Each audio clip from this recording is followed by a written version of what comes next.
Jadi ulama itu orang paling tersiksa dalam menganalisis seperti itu. Kalau bilang nggak memahamkan, padahal Quran sendiri motivasinya atau tujuannya memahamkan. Sementara kalau faham betul, nyatanya Quran ada ayat mutasyabihat. Ya, saya setengah-tengah ngerti polanya, tapi tidak ngerti detailnya. Apa? Ngerti polanya, tapi nggak ngerti detailnya.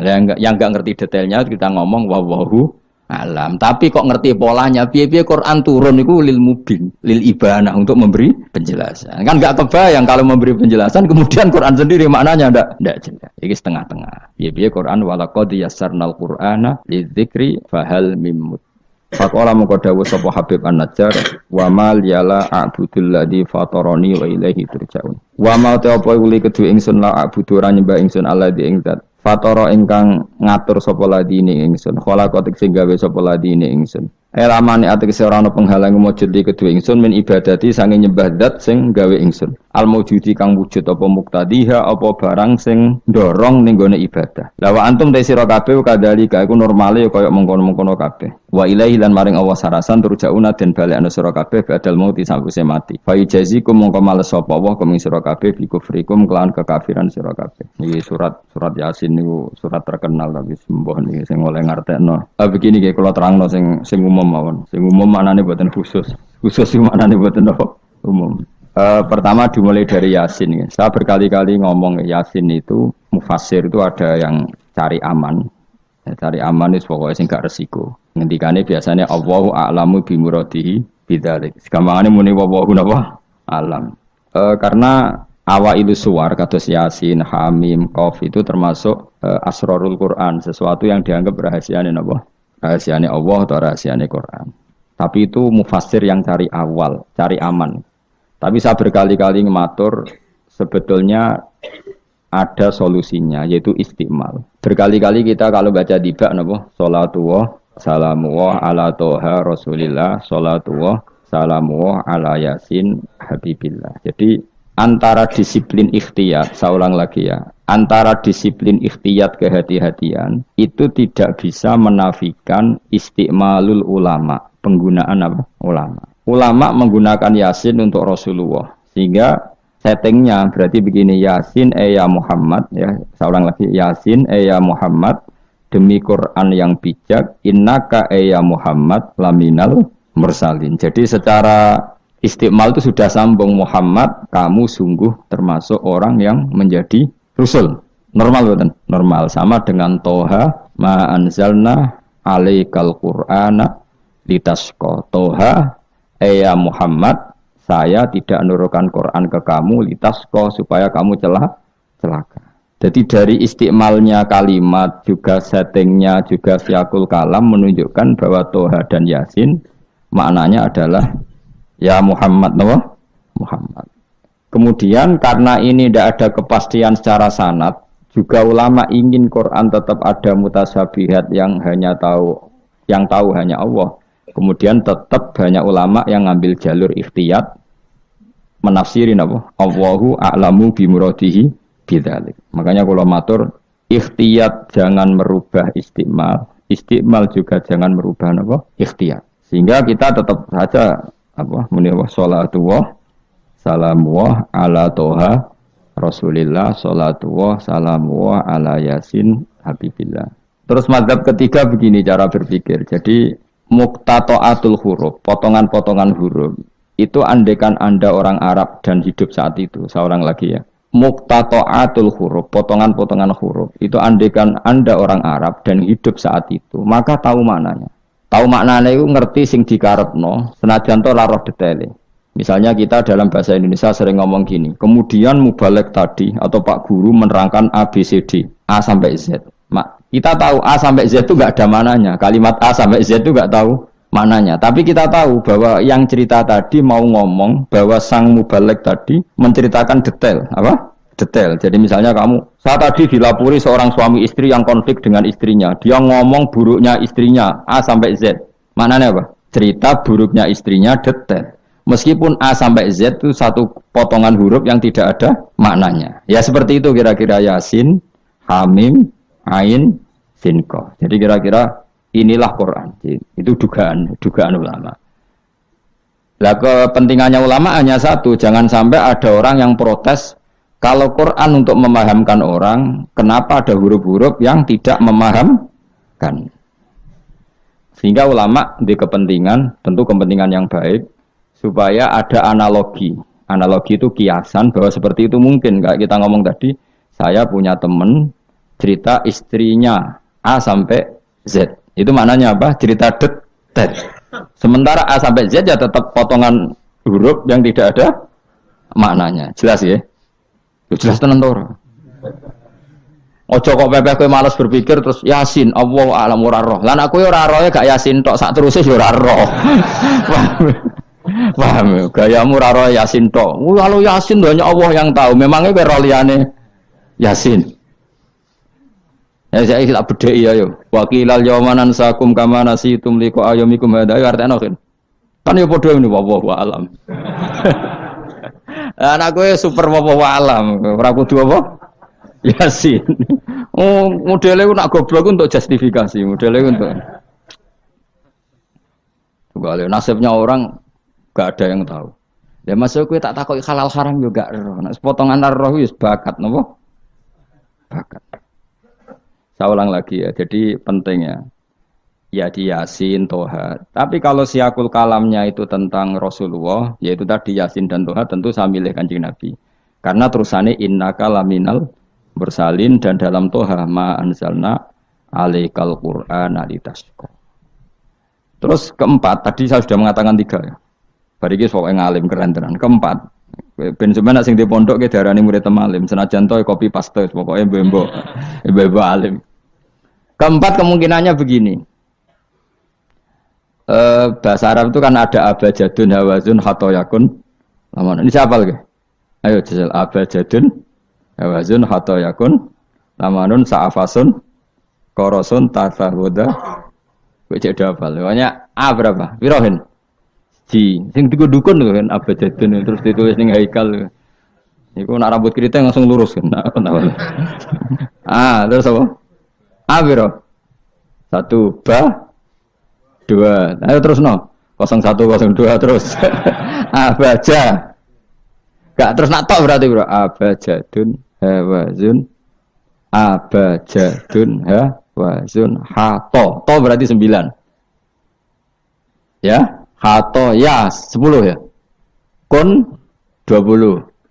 Terus singhal ya hato ya kun nun sa'ab abajadun berarti berapa? 4 ya? Abajadun 5 ini. Apa?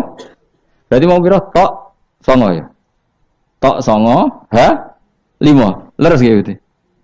Kok mamang lho Mustafa mesti menang. Bab itu kan dia menang. Dan aku tawakal langsung gelem dan. Berarti tok itu songo ya? 5 berarti berapa? 14. Sehingga 14 itu cara ilmu falak dianggap ibaratun anil badri no. Mergo wayahe napa? Bulan purnama. Bulan purnama itu kan 14, 15, 16. Jadi awalul badri sing kecelo ayamul bid. Iku piro? Nek umumnya sing poso bid itu 13 apa 14? 13 ya. Tapi sing karuan di 14 iku. 14 15, 16. Nah karena Nabi itu adalah badrun ibarat rembulan terus dianggap aja toha itu 14. 14 itu berarti awalul badri. Mereka tamamul badri itu 14 kalian pinten 15. Iya terus ana ulama sing carane mengkaitkan toha maknane Kanjeng Nabi mergo anta badrun anta samsun. Nah sama nak takok Gus kok ora milih 15. Iku sirinya gini, jadi tanggalan itu sing 14 mbek 15 sak mukhtalaf ale. Engko anggere nasibe 14 ana sing darani 15. Sing 15 nasibe ana sing darani 16 atau 14. Mergo bulan itu mesti mukhtalaf ale. Tapi jelas kalau awal apa? Mudawwar, awal apa? Sempurna itu mulai pinter. Sekawan welas. Mulane sekawan welas 15, 16 mulai jumbo. Jumbo itu kaya 14 ya mirip 15, 15 ya mirip 16. Paham ya? Terus ada yang cara ngitung itu begitu. Makanya ketika Nabi baca Hamim, Ain, Sin, Qaf itu orang Yahudi kaget. Ama aka ya Muhammad asqalu min hadza. Apa kamu masih punya ayat-ayat yang lebih dahsyat ketimbang ini? Terus dihitung Yahudi. Hak berapa, mem berapa. Hadihi umru ummatika. Ini hitungan nanti umur umat kamu sekian. Umur dunia kada sekian. Jadi makanya selalu ada yang berani menafsirkan apa? Awailus surah. Tapi itu kaul-kaul yang tentu tidak pakem. Nah, sing pakem mesti bener ya wallahu alam. Lah kowe iku makome milih sing paling mesti bener. Dadi makome dhuwur, paling bener ya paling goblok mau. Dadi wong paling bener. Mergo nyatane ora Yasin ya kowe ya wallahu alam. Gayamu koyo ora roh Yasine tok. Liyane Yasin ya ora roh. Jadi kalau tak takoki piye cung artine Yasin bahwa alam Gus. Bareng tak takoki awalam yarul ladzina kafaru annas samawati wal ardu kanata ratqan fafatahnu majabe ya. Wallahu a'lam. Jadi kowe super wallahu a'lam. Mulane Allah sayang mbek kowe. Saking sayange goblok diterusno mergo wis sayang pangeran. Jadi ora perlu pinter. Mergo nak pinter malah menurut akal saya. Iku mari sombong. Atau digoblokno terus muni wallahu alam, ngene sing rido, paham nggih? Timbang pinter ku mau luhur atau goblok sopan. Sombong dosa, sopan iku apik. Berarti goblok apik. Lah aku bila sampean orangnya yakin ya. Jadi, aku yakin ngarepe pangeran. Muga aku pengagum pangeran. Pangeran nggih barang goblok kok ana gunane. Mulane kula dadi wong pinter tapi sering istighfar. Tenan to kan? Aku alim lah aku sering istighfar. Mergo kadang-kadang itu, melane kula nu termasuk wong alim sing jarang terima fasilitas. Mergo aku izin ketemu pangeran. Ya jale misale Rugen mondok. Misale kan mondok, meskipun ora terjadi. Rugen mondok 16 tahun hafal Quran luanya. Terus juara nasional. Juara tahfidz nasional Rugen. Keriting gendut umur umur 16 cek imut-imut. Engko ujung-ujungnya apa? Rungokno. Untuk hadiah umroh terus uang 50 juta. Oke itu baik ya, dari segi syiar itu baik, tapi tetap statusnya mendapat. Ya statusnya, sehingga bisa saja kita dimintai tanggung jawab Allah. Ke apal Quran tak paringi gampang kok untuk umroh, untuk duit. Apa yang kamu lakukan untuk Quran? Ternyata dia ngapalkan untuk lomba. Semuanya untuk lomba dan untuk mendapat. Ketika kancamu sing goblok, Quran rapal, kitab ora alim, terus urip ning Gunung Kidul, wong berhubung melarat kan urip ning Gunung Kidul. Berhubung ora juara nasional yo ning Langgar Penceng. Tapi akhirnya mulang Quran dah cili-cili. Sono bocah iso maca Quran ya sebab ndekne. Ada pengajian Quran sebab ndekne karena dia ada juara nasional. Sing iki goblok memberi. Napa? Sing iki pinter mendapat atau menerima. Sing paling tak wedeni dadi wong alim iki. Banyak teman kita yang ndak alim urip ning pedalaman, akhirnya gawe masjid, gawe madrasah. Kita sing kecelok alim pinter pidato diundang untuk sangu duit kas masjid. Lho kowe ora usah guyu, kowe ora usah melok ngenyek dosa kowe melok ngenyek. Artinya aku malah jangan-jangan goblok kamu jarak ngono. Karena ingin memberi, tidak ingin menerima. Mulane aku tetap hormat kowe. Hormat banget, hormat banget. Maka hidup ini makanya kula suwun, siapapun yang alim itu menjaga diri dari mendapat. Tapi Joko terus gedeng pengajian ya keliru. Uripe masjid itu nak ana pengajian. Tapi kiai ini kudu iki. Taruh saja misalnya dia harus tahu kalau misalnya dapat sangu 2 juta. Harus langsung dizakati. Ora usah ngenteni setahun. Karena potensinya uang ini satu, kalau ilmunya dia manfaat, mungkin seimbang ilmu manfaat untuk 2 juta. Tapi kalau ilmunya enggak manfaat, dia harus zakati ini. Ya zakati apa saja, lagi masjid juga 2 juta duit cemen, dikekno masjid sing lebih apa, enggak urip atau dikekno pondok. Ya paling penting dizakati lah. Gue pribadi ya sak kadare, gue anak bojone sak kadare. Sehingga ulama dulu kalau zakat itu ada yang sampai 50%, ada yang sampai 2/3 persen. Makanya Saiban Ar-Ra'i ketika ditanya, zakat menurut kamu berapa? Saiban Ar-Ra'i, ya zakatnya wong khawas ta wong am? Wong khawas. Ya, pasti iso 100%, iso 50%, iso 80%. Karena tadi dia takut hisab. Umpama aku kenal sampean ngene iki kok ora krana ngaji Jalalain wedi hisab. Karena kalau kenal ndak di luar ngaji paling ya. Misalnya aku di daerah santri enggak di luar ngaji. Paling kon mijeti, kon gowo tase. Ya sudah seperti itu, reputasinya semuanya khadzun nafsi. Tapi kalau kenal seperti ini kenangannya kan saya ngajar Jalalain. Kowe mulang belajar. Semuanya tentang Quran, semuanya tentang ilmunya Allah Ta'ala. Sehingga sebaiknya kita ya kenal hanya gini-gini saja, ora usah akrab teman-teman. Mari ruwet. Jadi ulama dulu itu sampai seperti masyhur itu dawuh Imam Syafi'i. Itu sampai tak figura. Wadittu annal khalqa ta'allamu hadzal ilma wa ma nusiba ilayya syai'un minhu. Sebagai riwayat harfun minhu. Saya suka kalau semua orang belajar ilmu saya, maksudnya ilmunya beliau tentang fikih. Tapi tidak satu pun dari ilmu itu dinisbatkan ke saya. Jadi intinya Imam Syafi'i ingin orang itu belajar halal haram, belajar caranya haid gimana, basuh kok haid itu piye, nak tolak piye, iddah piye. Kemudian enggak perlu kenal saya kata Imam Syafi'i. Karena dia yang diinginkan adalah semebare ilmunya Allah Subhanahu wa Ta'ala. Orang kok terus dimenet umat sakmene nak nggih rombongan wali songo selisih piro. Lha iku mergawe jenenge napa? Tapi misalnya rano sing mergawe ya rano sing ziarah, jadi repot zaman akhir. Ya sudah seperti itu. Makanya kalau ini cerita ya, ulama itu orang paling tersiksa karena tadi kalau dia ngomong semuanya adalah wallahu a'lamu bimuradi bidzalik, problemnya pertanyaan itu. Quran turun untuk memberi penjelasan. Lalu bagaimana kalau Quran sendiri tidak jelas, yaitu awailus suwar. Karena tersesa itu, maka ulama memberi satu analogi. Meskipun tidak yakin, tapi bikin satu kiasan. Kira-kira maknanya seperti ini. Ya, saya tadi punya tamu yang cerita jeleknya istrinya. Cerita A sampai Z. A sampai Z itu nggak ada maknanya, tapi kamu tahu kan maknanya. Nggak ada maknanya, tapi kamu tahu maknanya. Maknanya apa? Detail. Paham ya? Nah orang Arab itu tahu. Andai kan kamu orang Arab hidup saat itu tahu. Quran itu begini, hamim. Dia tahu. Ha itu merujuk apa? Mim merujuk apa? Jelas ya? Tapi tetap saja kita tidak tahu yang semestinya. Sehingga kita tetap ngendikan wallahu alam. Dan itu makom tertinggi. Itu makom sampean semua. Lah saya milih makom sing dek-dekan. Mulane nerangno mau iku makom dek napa? Dek sing makom dhuwur napa? Wallahu alam. Saman milih makom dhuwur tapi gak manfaat. Kula milih makom dek tapi napa? Manfaat. Kayak tawakal itu makom paling dhuwur. Tapi akhirnya nganggur, klunak-klunuk ning omah. Sing ora tawakal do mergawe duwe karyawan manfaati wong akeh. Ki milih ndi? Jare kancaku, sakjane ora tawakal. Angger gak di toko ora nganggur dhewe. Cuma aja wong kiai ora ada alasan dadi nganggure, alasane apa? Tawakal. Jelas.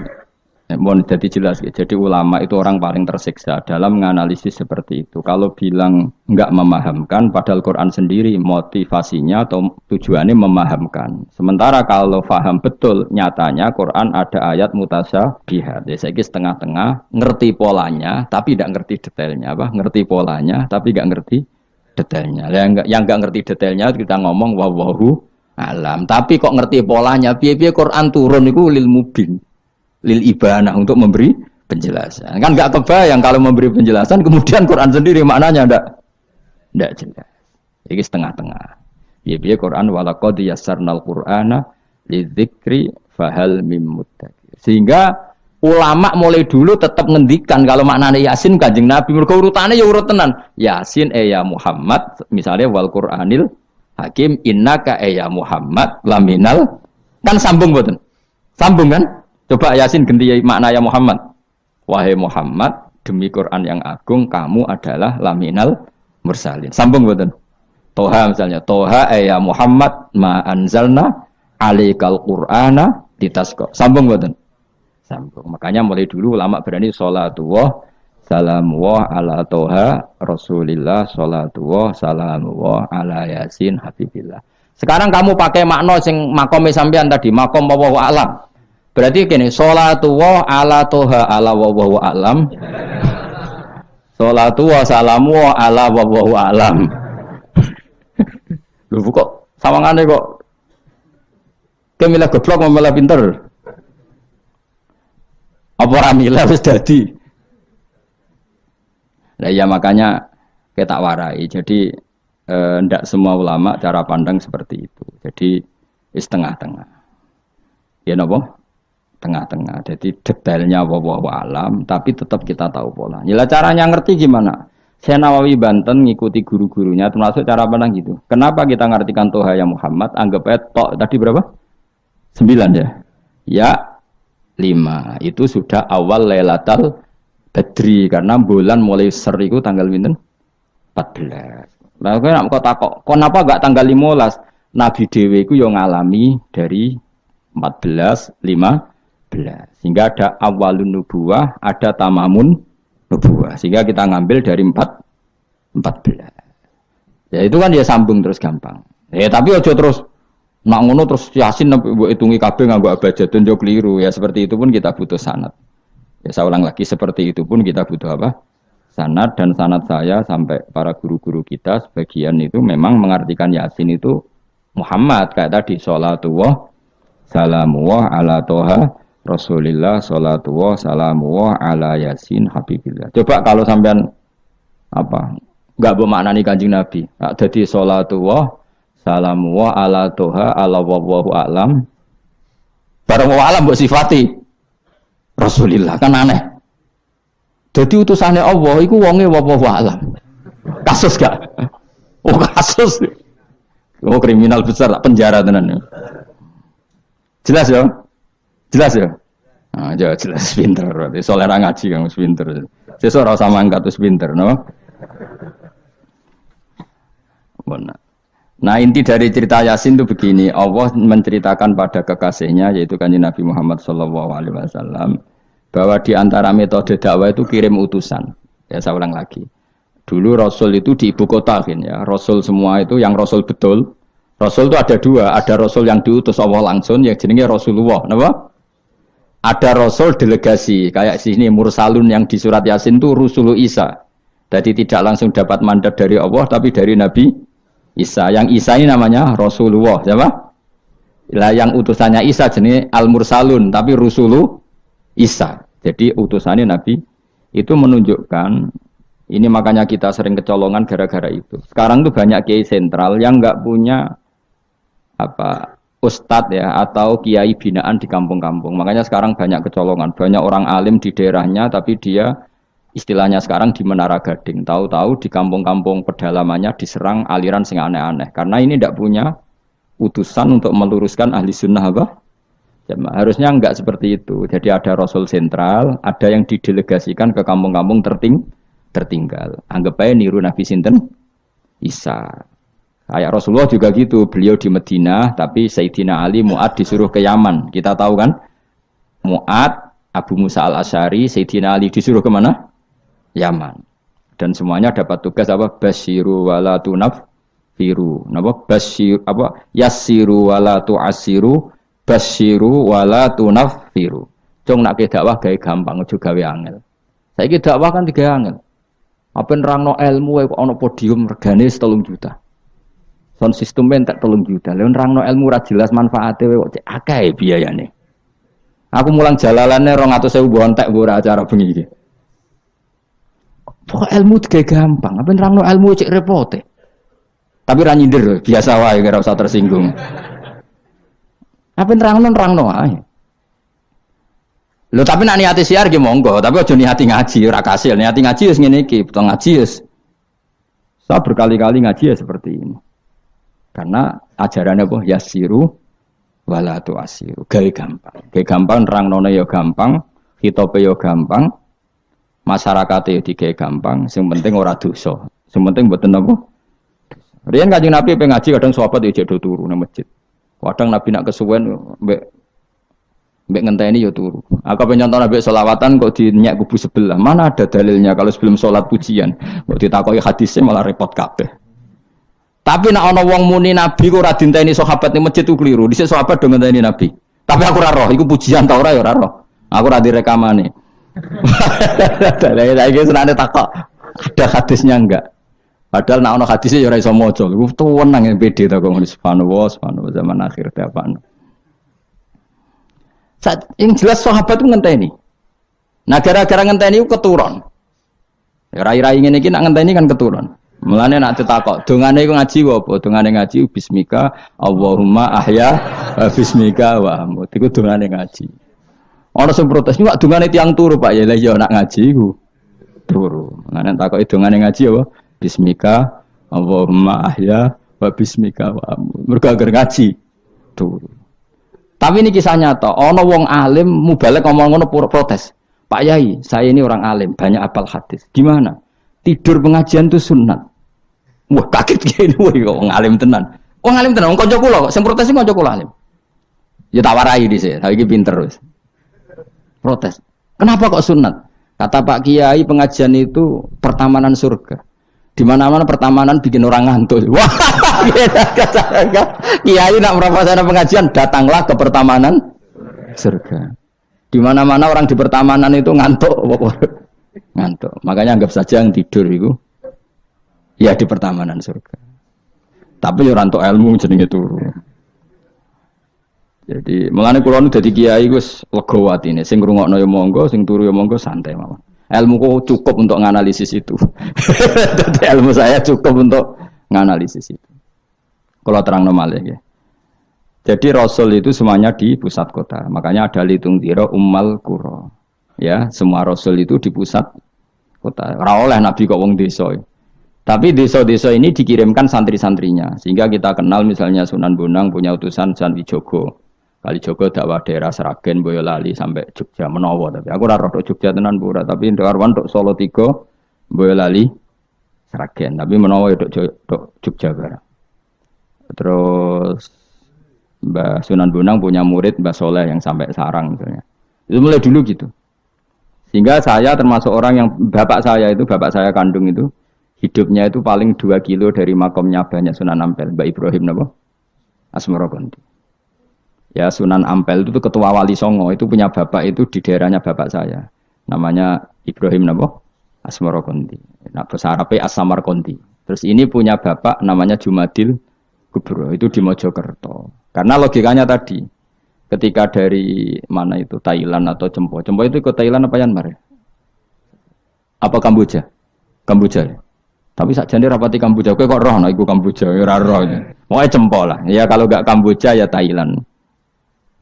Atau kubu sebelah itu angel temen redaksi ini. Daerah sebelah maksudnya daerah sebelah. Angel nerangno wong sufi angel. Mergo kowe wis terjustifikasi, penting ku nak ra paham muni wallahu a'lam. Kacau. Gayane sopan tapi itu pelemparan tanggung jawab. Nah, dugaannya para sejarawan, saya termasuk yakin yang versi ini kan beberapa sejarawan itu kan macam-macam. Ono sing nulis buku profesi, biasanya rapati paham. Umpamanya nulis itu profesi bentuk royalti. Ono sing kiai alim paham sejarah tapi mau nulis wedi ra ikhlas. Mergo biasane nulis iku rada golek dhuwit. Ono sing ora nulis ya ora paham koyo kowe, penting seneng kiai. Iku makome ya dhuwur. Ora penting seneng kiai. Nah keyakinannya banyak kiai itu Sunan Ampel itu lahirnya di Cempa. Jadi di bawah Ketuban itu sudah ada. Sama beberapa ibu putri Cempa. Karena Tuban itu pelabuhan, kan dulu kan nggak ada akses kecuali apa? Pelabuhan. Maka turun di Tuban, ya di desanya bapak saya. Makanya keluarga besar saya itu dulu ya masih keren lah secara silsilah. Nah, maksudnya intisab ya, entah intisab gen maupun intisab nopo belajar. Ya. Intisab kan ada dua, ada gen, ada apa? Belajar. Nah, sama intisab nasab maupun intisab sabab. Ini penting saya utarakan. Sehingga orang yang tidak nasab pun untuk barokah Kanjeng Nabi Muhammad sallallahu alaihi wasallam, yaitu tadi karena kullu nasabin wasababin mungqatiun yaumal qiyamah illa nasabi wasababi. Jadi wong sing wis gagal nasab ngene iki iku iso intisab Nabi lewat nasab sebab, yaitu napa warasatul ilm apa? Warasatul ilm. Jadi kowe sekali ra alim wis taqabbalallahu minamikum taqabbal ya karim. Habib ora, ye ora, Gus ora, alim ora, sapa? Muhibbin, pecinta, penggemar. Kayak slangnya, kayak ana penggemar itu. Nah karena bapaknya Ibrahim Asmara Konti itu wali itu kan ya orang alim. Makanya dia ke Mojokerto. Karena tradisinya wali itu ngikuti Nabi, syaratnya Nabi dakwah itu di pusat kota. Zaman itu pusat kota Nusantara kan Mojokerto karena di situ ada apa? Majapahit. Jadi secara logika masuk akal kalau Mbah Jumadil Kubro itu makomnya di Mojokerto karena untuk mencari pusat kota. Paham ya? Jadi ini saya setuju dengan versi itu karena coro hitungan-hitungan alim itu masuk akal. Paham apa? Singgah di Tuban karena pelabuhan, milih Mojokerto karena pusat kota. Karena semua nabi itu litung ziro, ummal qura, waman haulaha. Nah kemudian para nabi ini karena sentral di daerahnya, beliau untuk ke pelosok-pelosok kirim utusan. Itu disebut it arsalna ilaihimus. Nah, utusan minimal 2 karena biar ada temannya. Ono konco ngrumpi, konco rembukan. Nah, dhewean kan repot. Nah, 2 ini kemudian ditambahkan 1. Fa'azzazna bisalis. Terus sunnah keempat, biasanya dalam proses dakwah itu dibenci banyak masyarakat. Kemudian Allah selalu bikin 1-2 orang yang mau iman dari kampung situ. Ya, dalam konteks ini Habib An-Najjar disebut wajah min aqsal madinati rajulu yas'a. Jadi polanya Allah ini akan terulang terus. Kalau kamu di dakwah di desa binaan maka yang nolak banyak, tapi selalu ada 1-2 yang menerima kamu. Nah ini yang awal 1-2 menerima kamu, insya Allah awal dari kebaikan segalanya. Asal kamu sabar. Dan itu harus dilatih. Dimulainya dari mana? Ya dakwah ilallah walillah. Tapi kalau motifnya sudah uang, akhirnya kita repot. Daerah ini prospek karena ngerti HE kiai. Daerah iki ora prospek ora roh HE. Akhirnya sing ora prospek udah mek sugihan di ritual sing kejawen sing cara zahir sirik dijauhi para kiai. Bareng diserang kubu sebelah kene bengok. Nah kelakuan kok ngono iku apa-apaan, paham ya? Jadi kita ini sudah salah kaprah. Jadi dakwah ning daerah prospek ekonomi maksudnya. Tapi ora gelem dakwah ning daerah bina. Lho kula gak ada cerita niki demi napa? Demi kebenaran kalau ungkapno. Di Pasuruan itu ada desa namanya Cowek. Itu dulu bapak ke sana itu pakai truk power. Truk power. Itu kampung situ riyen abangan. Saat ini termasuk menjadi kampung terbanyak hafidnya. Itu sekarang saya teruskan sudah jadi kampung yang maju itu hafid terbanyak termasuk terbanyak itu di situ. Itu dulu bapak ke situ tempat truk power. Nah, truk power iso munggah. Sama masih ingat kecilnya dijak ke sana. Terus sekarang yang dulu dibina bapak saya sudah diputu. Sekarang saya teruskan. Saya masih dakwah di sana. Kadang ya doawan ke saya. Keren. Mulane kula nganti saiki ya ora perlu tak ceritakan, saya masih punya desa binaan di Kalimantan, di beberapa daerah itu santrinya ngaji di saya tak bina karena tadi ada yang di sentral, misalnya saya di Jogja gini namanya sentral. Kemudian ada yang dikirimkan ke desa-desa apa? Bina. Dan itu cukup delegasi karena kalau kiainya induk ikut nguyur ning kono, engko terus kene kosong. Kadang tuke wayoan tok ora binaan.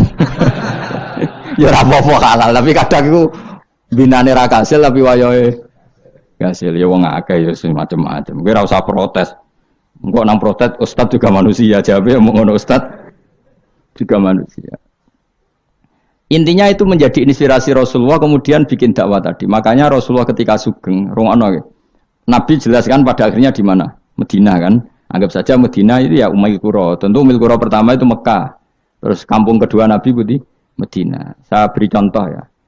Attab bin Usaid diutus di, ada yang baca Asid, diutus di Mekah. Ali, Abu Musa al-Asy'ari, kemudian siapa tadi? Mu'ad, itu diutus kemana? Yaman. Terus beberapa sahabat diutus ke Ethiopia, ke Habasyah. Itu malah banyak sekali, termasuk Sayyidina Utsman. Banyak, paling banyak itu yang delegasi kemana? Habasyah. Tapi ada yang cerita itu pasnya enggak Ethiopia, sekarang sudah jadi negara sendiri, Eritrea atau apa namanya. Tapi ya masih wilayah apa? Ethiopia. Sekarang ada kampung yang jan dulu sahabat di situ, namanya, kalau enggak salah Eritrea, tapi ya daerahnya mana? Ethiopia. Terus ada beberapa sahabat yang zaman itu sudah ke Syam, Syria, ke pokoknya Syam, bisa Syria, Lebanon, Jordan, Palestina. Jadi dulu Nabi itu enggak berhenti ngirimkan delegasi. Dan rumah tenan iki. Dan delegasi ini Nabi kalau ditanya, lalu bima danakdi ya Rasulullah.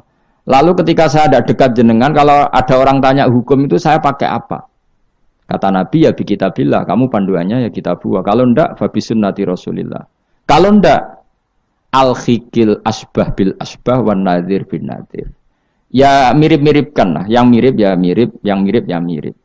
Sehingga Imam Suyuti itu punya kitab namanya Al-Asbah wan Nadhair. Jadi cari kemiripannya. Apa?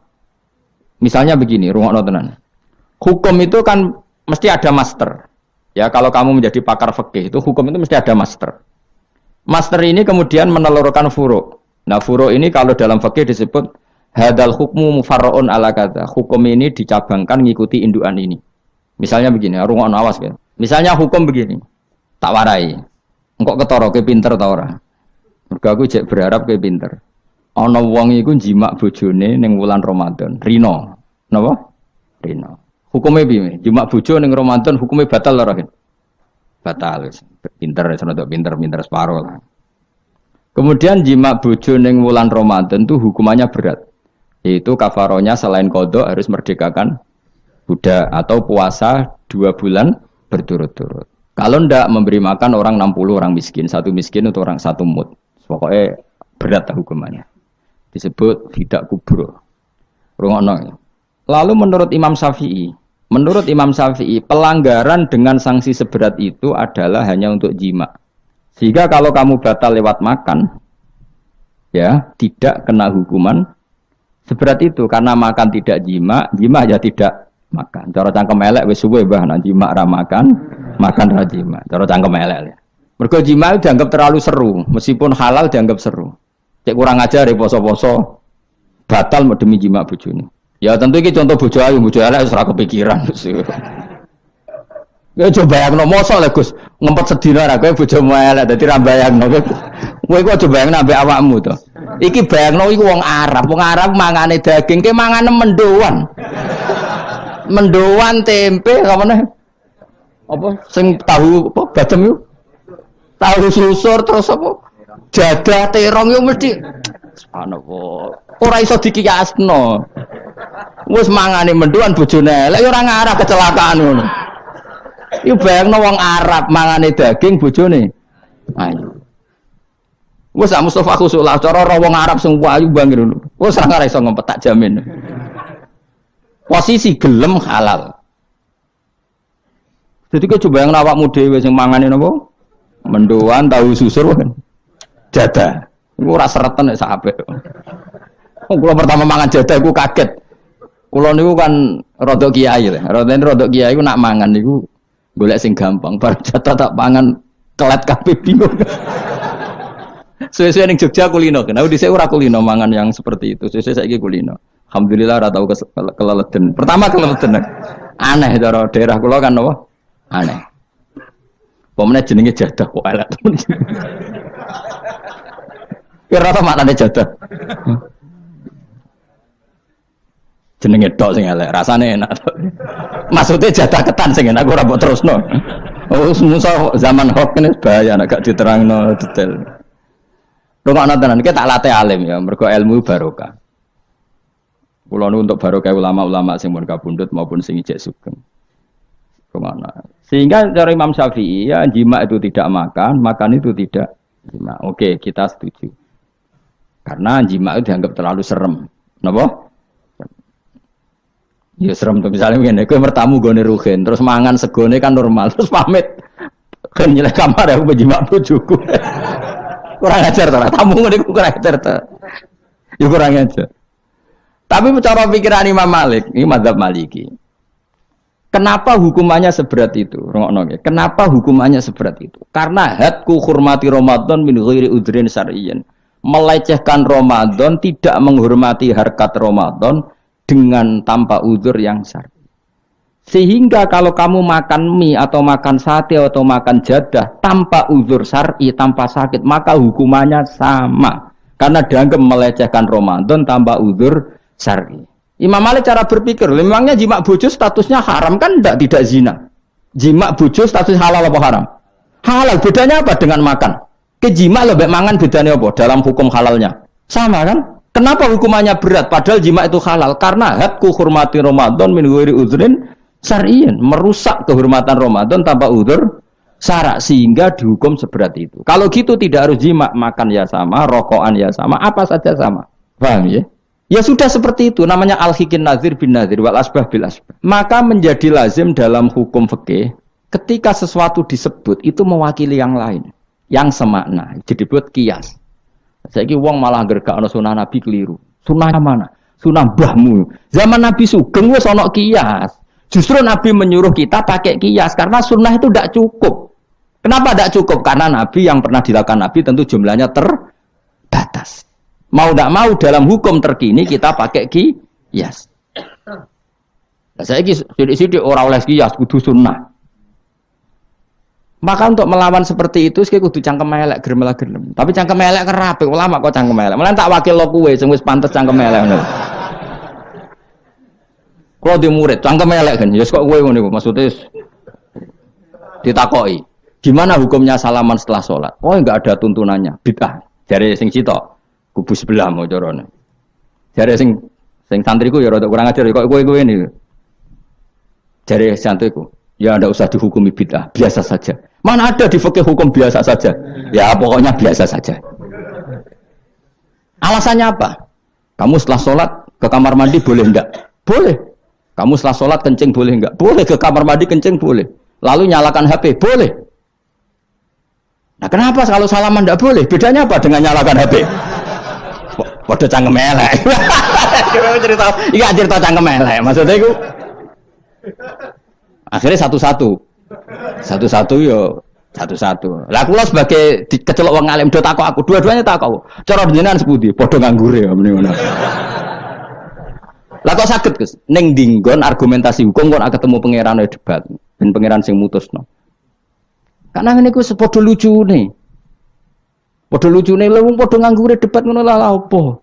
Nek kowe wong parek pangeran, bar salat ben nguyo ya nguyo, timbang nguyo ning masjid. Sing kepengin salaman nggih monggo salaman. Ora mbek wong ayu mbek Rugen Mustofa ora ape sahabat nang padha. Ya monggo. Sing ape jagongan nggih monggo. Wis biasa wae.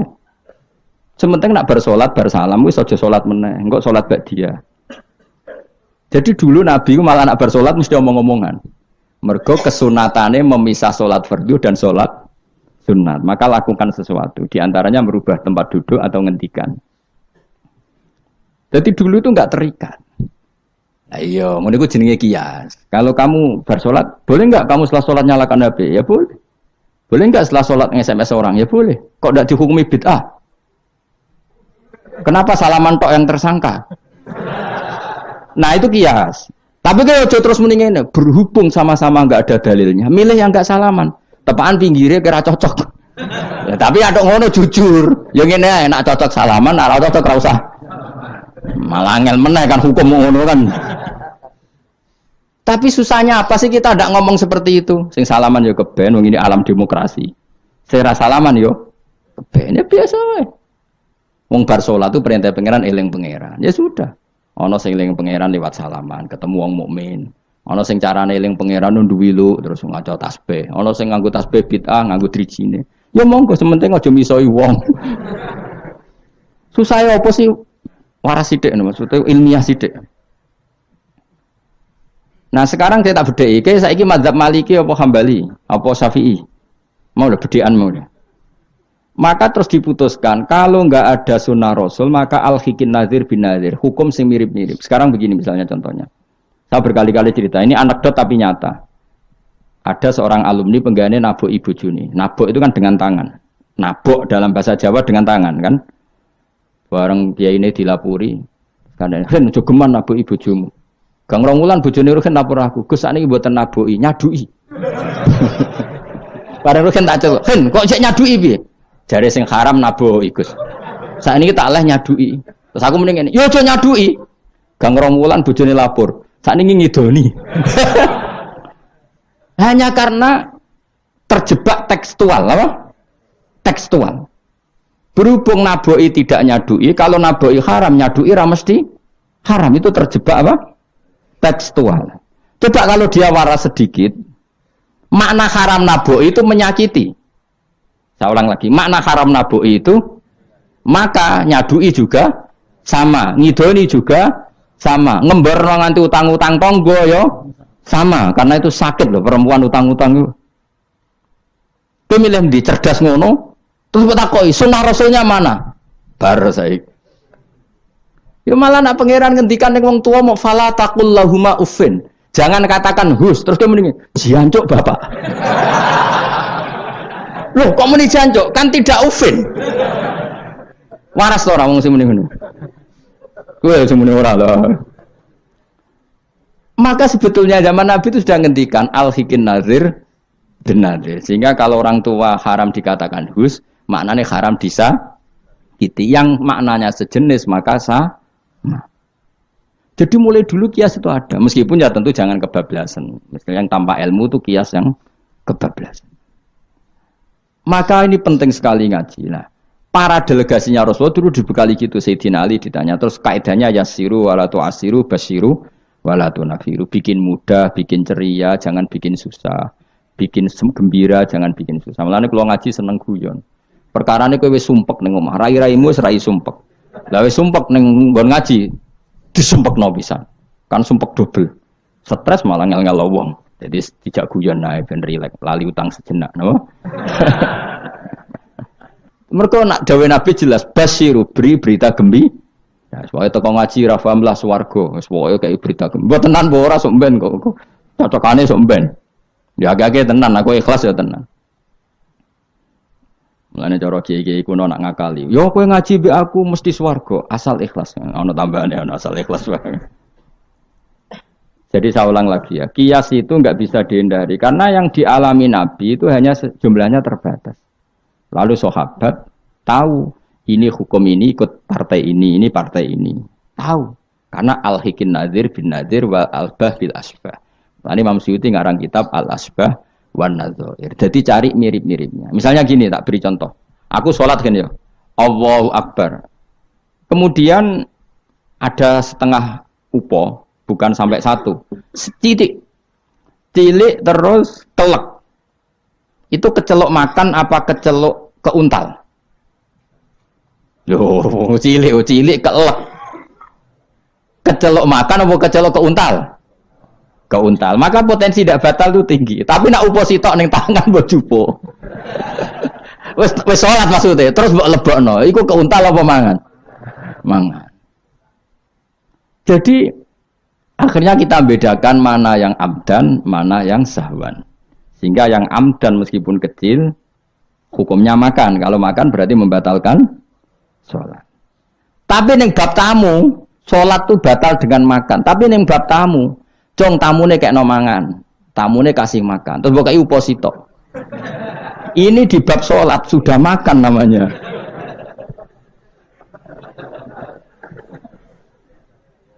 Paham ya? Neng bab sholat, sing darani mangan batal lu saupo apa kudu sak piring? Saupo. Nah neng bab nyugoi tamu, sak piring apa saupo? Sak piring. Sama-sama istilahnya makan, tapi orang akan tahu konteksnya. Makanya dibutuhkan kontekstualis muktadul hal, bukan sedar tekstual. Nah sekarang orang malah mau didorong supaya terlalu tekstual, ya tidak bisa. Apa ngajak goblok bareng apa? Lah nak nuruti bid'ah kowe ngaji bid'ah, mana ada Nabi wa tafsir Jalalain. Wong Jalalain ora ngono. HP Nabi ora tau nganggo HP. Pemene WA nang tambah ora tau. Partai, zaman Nabi apa ono partai ngene iki. Sesuai tak takoki, lha kowe salat kok ning Indonesia, Nabi ora tau lho salat ning Indonesia.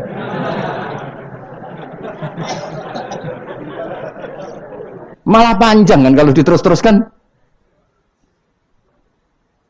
Maka kita hanya ngambil Nabi ku sholat itu sujud ning Allah Subhanahu. Maka yang penting itu sujud. Nabi ketika sujud itu baduke sak ngisore aliyah, sak ngisore bokong. Maka syarat saya sujud itu dari ulama-ulama bokonge kudu sak ndhuure bathuk. Oke. Tapi tentu itu contoh kondisi normal. Lah saiki misalnya ana wong sujud delalah nggone ndas iku tingkat. Tetep sah ta ora? Kayak sujud ning gone daerah-daerah sing kayak ning Arab lho, nek saya haji ku sujud ning bokong lho. Ya sudah, jenenge darurat itu tidak kondisi normal. Selalu istisna dalam keadaan darurat. Makanya ketika Imam Ghazali sama masih ingat betul. Umumatus syar'i makhsusatun bima naqalahu ulama uddin. Wapalo. Nak ben darani wong alim utawa ya alim tenan utawa ibu-ibu pokoke penting ngapalno. Ya umumatus syar'i makhsusatun bima naqalahu ulama uddin. Atau bima naqalaha ulama uddin sami. Sesuatu yang umum dalam redaksi syariat pasti ada istisna. Yang ulama itu tahu, istisna itu pengecualian. Misalnya begini, saya ngomong gini, nyekel bojone wong haram ta ora? Jawab ya. Jawab kan, nyekel bojone wong haram ta ora? Haram mutlak apa ana pengecualian? Haram mutlak. Kemudian ayo kan tambah haram. Elek haram. Tapi tetap meskipun itu tidak diungkapkan ulama, semua ulama ngendikan nyekel bojone wong haram, haram besar. Ya selain haram rawan dibaca nek bojone Madura. Ya haram plus rawan dibaca. Tapi misalnya terus ke berdasar pegangan itu, sono bocah ayu kelintir ning selokan. Terus mbok baro. Kok mbok baro kan haram Gus. Ya mati lah dul. Meskipun tanpa istisna orang tahu dalam konteks seperti itu pasti istisna. Paham ya? Ad-darurat tubihul, maka harus kamu selamatkan. Lah anak wis selamat kok ijek mbok cekel iki. Iku ngeluai batas jenenge. Meskipun takbirnya tadi haram memegang perempuan, haram melihat perempuan. Ada aturannya. Maka ulama kemudian membuat beberapa pengecualian. Haram melihat perempuan kecuali untuk kesaksian, untuk mulang, untuk mergawe. Untuk mergawe kalau wong soleh lah nak ape haji, gelem ra gelem ndelok pramugari. Kan kau ana pramugari kok Mustafa jenggoten-jenggoten. Kepengen wong Melayu tapi. Gelem ra gelem kan ke delok pramugari, tapi ya sekadar muamalah. Nah, saya gitu ana cah nom-nom nakal. Gus kula delok cah wedok tapi muamalah ngopi. Waduh iku perkara.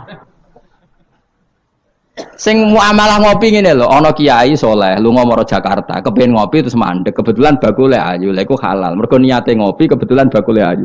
Nak kowe kan mbok bidhe, mana bakul sing ayu? Terus mbok parani, lha iku beda.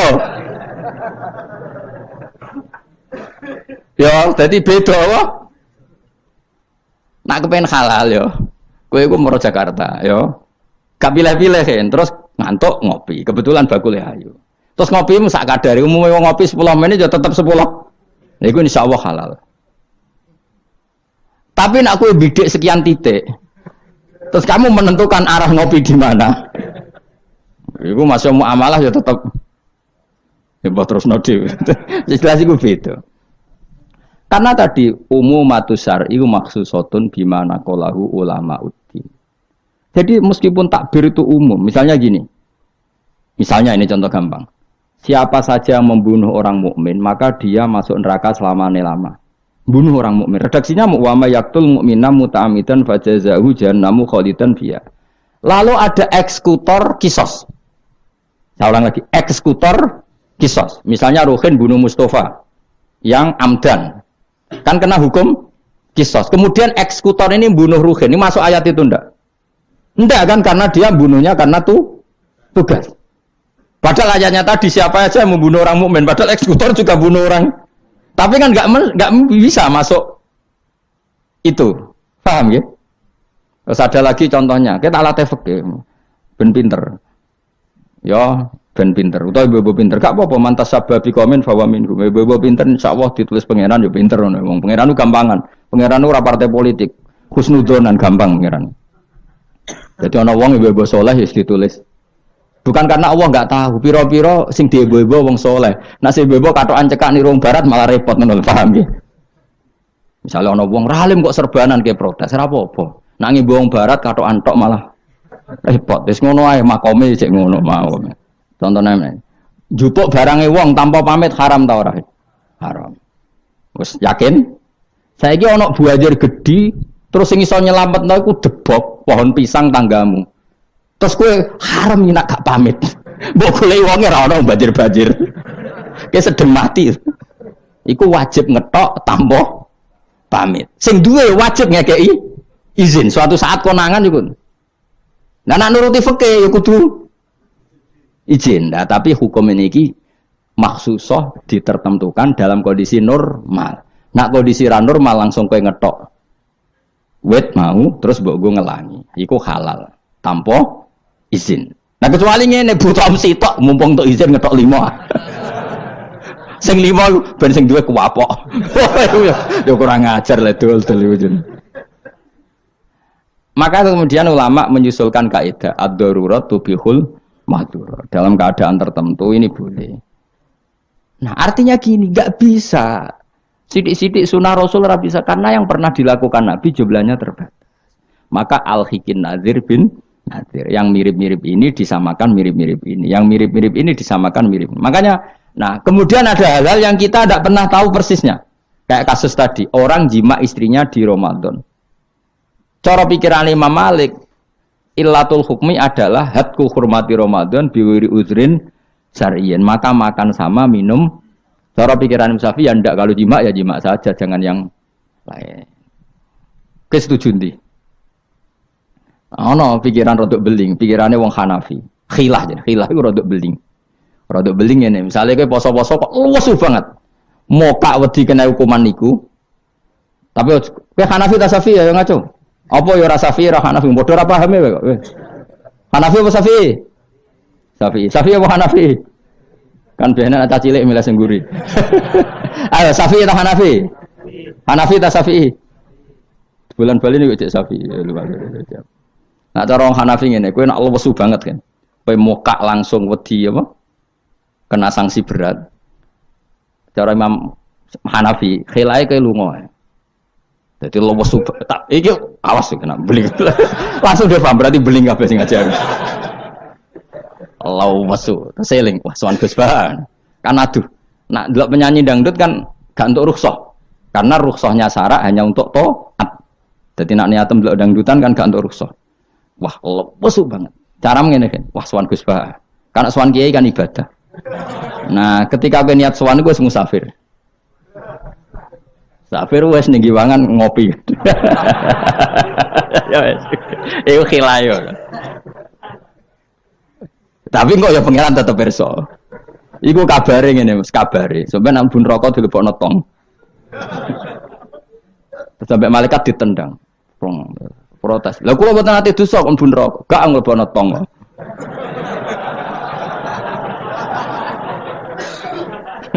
Dadi kok adu khilah-khilan mbek malaikat. Dadi nak sing ra khilah ya tapi ya masuk akal dari Abu Hanifah wis ngene ae nak kepeksane kepeksa ke lesu. Kan sebetulnya syariat itu gampang, nak lesu banget sampai membahayakan fisik. Gak perlu ngolah kan kamu statusnya famangkana minkum maridon awala safar dengan vonis medis bahwa kalau kamu tidak makan pingsan misalnya cukup sudah boleh buka. Paham ya? Syariat itu luas. Makanya saya ulang-ulang lagi umumatus syar'i maksusotun bimana qalahu ulama uddin. Meskipun nas itu umum, ulama tahu catatan-catatannya, aturan-aturan. Jelas ya?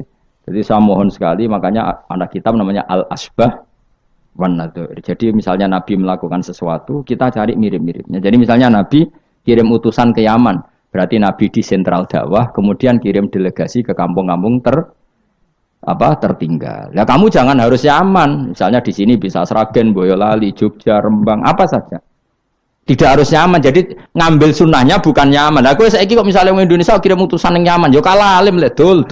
Ning kono Sayyid Umar Hafid ono alim-alim tapi mbok kirimi utusan. Jare niru Nabi dulu ya dakwahe kirim utusan yang Yaman. Mbahmu ngono, karwan Yaman saiki malah gudange ulama. Sayyid Abdul Haddad wong Yaman, Sayyid Umar Hafid wong apa mbok dakwahi kiai pesolatan. Apa mbok ulang primbon. Lah nek nuruti sunah Rasul zaman iku tugasnya ning ndi? Sembrono. Mesti Yaman zaman iku maknane nyuwun sewu daerah tertinggal zaman Nabi. Lah saiki wis dari pusat Islam. Jadi saiki Yamane digenti koyok moro dakwah ning daerah tertinggal. Ora kok Yaman sing saiki. Lha iku jenenge al-hikin nadzir bin nadzir. Kanjeng Nabi dikandani pangeran, ngene lho mat, kena dadi nabi, wis kowe ning Mekah atau ning Madinah, tapi ada delegasi di beberapa daerah niru peristiwa Nabi Isa. Iku jenenge wadrib lahum matalan ashabal qaryah. Paham ya? Paham wis pokoke yasinan mbek paham. Seneng aku di murid pinter-pinter seneng. Muni paham. Nyenengno guru ku ibadah. Tapi nak kira paham muni paham bodoh niku dosa. Dadi ganjarane sitok nyangno guru, dosane sitok bodoni. Tapi tetap berarti ke ganjaran itu ditulis 10. Elek ditulis sitok, berarti badi songo. Ya kan al hasanatu bi asri amsaliyah, berarti piro? 10. Bodoni ditulis sitok, berarti cek piro? Songo, cek badi lah, cek badi. Niku hadis lho kang kira oleh bantah. Ya, pokoknya agar manja bil hasanati falahu asyru amsaliyah. Wa manja bi sayyiati fala yujza illa misal. Iku Qur'ane ngoten, hadisnya jelas. Nah, apik ditulis pinten? 10. Iku wae 10 minimal kan. Nak tepaan nama apik banget ila sabimi atidifin ila atafin kasira dilipatkan 700 sampai ila atafin apa? Kasira. Mun kula terusno. A'at takhidhu ana ta ngalap sapa ingsun. Bil hamzataini tetep gam-gam loro min huma taqaddam. Maksude iso tasil iso tahqiq. Fi ang dartahum bahwa ta'ata fi istifham bi makna nafi kan maknane nafi. Min dunihi saking liyane Allah. Ghairihi tegese liyane Allah. Aku ngalap alihatan. Mosok aku iku mbok kongkon ngangkat alihatan ing pangeran. Asnaman tegese pira-pira pangeran. Sing iyurit nilamun ngersakno ning ingsun sapa Ar-Rahmanu Allah sing Rahman bidurin kelawan bahaya la tuhni mongko ora nyemugeno aning sang ingsun apa syafaatum syafaate asnab. Masa saya disuruh menyembah berhala yang kalau Allah murka sama saya berhala itu tidak bisa berbuat apa-apa karena memang tidak bisa apa-apa. Podo-podo nyembah ya zat yang bisa melakukan apa saja yaitu namung Allah Subhanahu wa taala. Allati kang za'amtumuha kang nyangka sira kabeh ing aliyah mbok sangka sian ing manfaat. Padahal gak ono manfaate sama sekali berhala-berhala iku wala yung kidun lan ora iso nyelametno sapa para berhala ning ingsun. Uti wala yung kidun sifatu aliyah disifati lafat aliyah. Ini saat temen ingsun idzan nalikane nyembah berhala. In abadtu tegese lamun nyembah ingsun ghaira wa ing liyane Allah. Iku lafi dolalin iku ing dalam kesesatan mubinin kang jelas bayinin tidak jelas. Kalau saya menyembah selain Allah pasti sesat. Karuan nyembah liyane Allah mesti sesat. Ini saat temen ingsun iki dawuh Habib An-Najjar. Ini saat temen ingsun amantu iman sapa ingsun bi rabbikum lan pangeran sira kabeh. Fasma'u mongko ngrungokno sira kabeh ning ingsun. Ini bukti ya bahwa kebenaran itu harus dimaklumatkan ya. Jadi kebenaran itu harus apa? Dimaklumatkan karena ketika Habib An-Najjar sudah benar, saya iman kepada Allah. Allah adalah yang Tuhan hakiki. Fasma'un, dengarkan ini. Karena semua kebenaran harus disampaikan. Jadi enggak boleh kebenaran dirasakan diri sendiri. Makanya kalau iso maca Jalalain ya tak sampaikan lewat ngaji seperti ini karena menyimpan ilmu itu dosa. Sampean tinggal menerima gak paham buang kune karo ngrungokno ora paham. Paham ya? Alhamdulillah. Mengko kula tak matur pangeran Gusti pun do paham alhamdulillah. Ini satu meneng sun aman tu iman ingsun biro bikum lan pangeran sira kabeh fasma'u mongko ngrungokno sira kabeh ingsun. Ya seperti ini. Ayat ini kan tentang orang Antokiyah, tapi kita bisa meniru bahwa kebenaran harus disampaikan meskipun di depan orang yang kadang belum menerima. Ini kaum ini kan belum menerima. Ya betul. Toh tetap disampaikan. Oh kalau gitu kebenaran harus disampaikan meskipun pada kelompok yang kadang tidak menerima, enggak apa-apa. Keputusan apapun pasti ada kelompok yang tidak menerima. Iku wis gunane ku, mulane biasa wae ora usah serius. Untuknya dia ada yang menerima, ada yang tidak terima. Ya biasa wae. Ana sing darani kowe bodoh, sing darani pinter, sing nganggep pinter anggap ae bener, sing darani bodoh kok. Ngono gampang kan. Utawa kowe nak tawaduk sing darani goblok iku bener, sing darani kok pinter. Kowe milih ndi? Wis das wong nganggur, mikir ngono iku wong nganggur. Mestine wong iku pikirane namung setunggal diridani Allah napa mbok. Mulane latar, urip nang donya mung sitok kang golek ridane Allah sepurane iku wae sing mbok pikir. Lah apa kowe mikir liya-liyane? Ruwet. Pikir niku mawon. Misale kula ngaji tak pikir entuk ridane Allah Ta'ala, ora usah mikir santri rohae guru. Itu rohae cek ora entuk ridane Allah selesai, napa? Kok repot ning dunya, repot. Sing di dunya pangeran kok mikir ridane manusa, pusing. Semikir ridane napa? Pangeran waridho kamatlubi napa? Waridho ka matlubi. Soale melane dungane ulama-ulama dhisik lakal hamdu idza radita walakal hamdu ba'dar ridho walakal hamdu hatta tardo. Itu walak-walik sami mawon manane ya Allah kula suwun jenengan ridho teng kula segala puji bagi engkau hatta tardo sampai jenengan ridho teng kula walakal hamdu ba'dar ridho walakal hamdu hatta tardo pokoke ngoten orientasine ulama riyen makanya dawuh Sayyidina Umar dawuh ulama-ulama wong sing kepengin ora mati suul khotimah kon maca napa tiap pagi napa raditu billahi robba wa bil islami dina wa bi Muhammadin nabiyyu wa rasulah. Jadi setiap hari kita memperbarui perjanjian ya Allah saya sudah puas engkau sebagai Tuhan. Saya puas sepuas-puasnya bahwa engkau yang sebagai Tuhan. Kalau yang jadi Tuhan tidak selain engkau wah kacau dunia. Sehingga orang itu terbiasa ridho be Allah. Untuk rezeki ngene ya seneng, ditakdir sujud ya seneng. Sehingga kita ketika sujud itu luar biasa karena itu kenangan terbaik kita di akhirat. Rumang samu kenangan terbaik di akhirat kowe dadi pengamat. Sampeyan disoting ning akhirat kowe omong terus. Kowe takoki pangeran, "Kenapa kene dunya omong terus padahal dunya sing ngatur aku?" Gak iso jawab. Tapi nek kowe disoting pangeran zaman ning dunya sujud. Wah, keren. Wah. Keren. Kenapa kowe sujud? Terang arah pangeran takok ngono. Mergo wis adone manusa ini napa? Sujud. Maka kenangan terbaik kita di dunia adalah apa?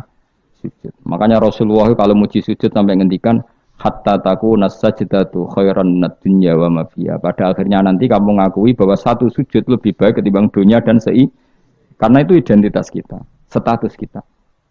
Sujud adalah identitas kita, status kita. Makanya kenangan terbaik kita di dunia adalah pernah apa? Sujud. Ya sudah itu saja. Yang lain-lain itu variasi. Bahkan kita cari makan supaya kuat sujud. Golek konco ngaji semakin yang sujud sama Allah banyak. Mulane apa? Sujud ma'as sajidin. Kita cari komunitas yang sama-sama sujud. Ini saat temen ingsun aman tu iman ingsun tu rabbikum lan pangeran sira kabeh fasma'u mongko ngrungokno sira kabeh ingsun isma'u. Tegese ngrungokno sira kabeh kauli ing ngucap ingsun. Zaman iku farajamuhu. Mongko padha ngantemi watu sapa ngakehu ing Habib An-Najjar fama ta mongko kapundhut sapa Habib An-Najjar. Ila den dawono lagu maring Habib An-Najjar inda mauti nalikane kapundhute Habib pas kapundhut malah sama Allah didhawuhi udkhulil jannah. Udkhul mlebu sira al jannata ing swarga. Nak tengene yasinan langsung qilat khulil jannah. Wa qila lan didhawono pengene dakhala manjing sapa Habib An-Najjar ing jannah hayan ing zaman urip. Jadi zaman sugeng wis langsung dilebokno swarga. Ini keistimewaan. Jadi tidak ada proses mati langsung apa? Dimasukkan apa? Swarga. Tapi kila ya. Kila itu tidak valid. Yang valid ya kila lahu inda mautih. Tentu umumnya yang mati dulu baru masuk surga. Qala dawu sapa Habib An-Najjar ya harfu tambihin te huruf tambah laita qaumi menawa kaum ingsun ya alamuna ngerti sapa kaum. Ketika sudah meninggal dan beliau masuk swarga, iku aja berharap mestine kaum saya tahu bahwa kebaikan seperti ini ganjarannya swarga dan mereka tidak lagi kafir. Intinya apa? Orang soleh itu tidak boleh berhenti berharap kaumnya akan jauh lebih baik. Habib An-Najjar wis kabundutnya masih berharap kaumnya baik, mengakui kebenaran sampai ijek ngendikan ya laita qaumi ya alam. Itu kayak apa? Sekarang enggak banyak dai ijek urip padha uripe putus asa. Gak kena dikandani. Piye ora ono ngene iku zaman wong soleh-soleh dhisik ora ono. Dakwah itu tanpa akhir, tanpa putus asa. Habib An-Najjar wis kabundut wae ijek berharap ya laita qaumi ya'lamun bima ghafara li rabbi wa ja'alani minal mukramin. Maksudnya ngene iki kaumku kudu roh bahwa balasan kebaikan adalah masuk surga, kemudian mereka menjadi iman. Intinya berharap itu tidak ada selesainya. Nah itu yang ditiru Kanjeng Nabi ketika Abu Jahal kafir berharap kalaupun Abu Jahal kafir ya Allah saya berharap anak putune. Abu Lahab kalaupun kafir kula berharap anak putune. Akhirnya Allah nyebadani Abu Jahal punya anak Ikrimah akhirnya Islam, nggih. Abu Lahab dan anak Darrah akhirnya Islam. Banyak tokoh-tokoh kafir yang akhirnya masuk Islam anak-anaknya. Mereka enggak berhenti berharap. Cara wong Jawa ora kena bapake kena napa? Anake, ora kena anake kena putune. Karena kebaikan enggak boleh berhenti. Misalnya Indonesia ini kurang baik era sekarang, mungkin era anak kita lebih baik, era cucu kita lebih baik. Orang malah Indonesia bukan bubar piye. Malah bingung kabeh. Kayak santri ini aku aja berharap nak sampean ra alim mungkin anaknya tambah alim puture aja kok bapake ra alim pomene anake ya iso wae anake sampean luwih alim lu kathah jane ayo sing mondok-mondok ning ngapal Al-Qur'an bapake aja samae ra apal kuwi ku anake udah hafal Qur'an bapake teko kok ngarep padahal aja samae ra apal anake diwisuda hafid ayo yang sekarang udah jadi dosen di UGM di UI banyak bapake ra sekolah SD anake udah jadi dosen lebih baik apa enggak? Yang sekarang numpak Alphard bapaknya dhisik numpak apa saja. Bisa. Tapi nak ngalim jeneng rada angel, tapi kan bisa. Bisa itu mungkin itu bisa, paham ya? Pokoknya jangan berhenti berharap. Keren to agama. Habib An-Najjar iku wis mati, wis kapundhut, mlebu swarga iku jek berharap ya laita qaumi ya alam. Nah, ini jenis al-hikin nadir bin nadir. Kita ngambil pelajaran ini bahwa orang soleh itu tidak berhenti berharap akan kebaikan umatnya, kebaikan kaumnya. Paham? Oh paham, sobat pinter, saya pinter. Ya laita kaum ya kamu nak ngerti sapa kaum. seneng di murid pinter seneng. Sesuai kaya TK paham. Ya justru apik to kok TK kan ra dosa. Bima klan perkara kufaro kang nyepuro limaring ingsun sapa Rabbi pangeran ingsun. Kaumku ngerti bi kufronihi kelan penyepuranane Allah. Wa ja'alan gawe sapa wong ingsun minal mukramin sange wong sing dihormati. Pernah suatu ketika Sidina Ali itu marah besar. Hingga beliau marah besar di antara kalimatnya itu karena ini tengah-tengah kalimat langsung pakai fa. Terserah santri-santri yang iqrab.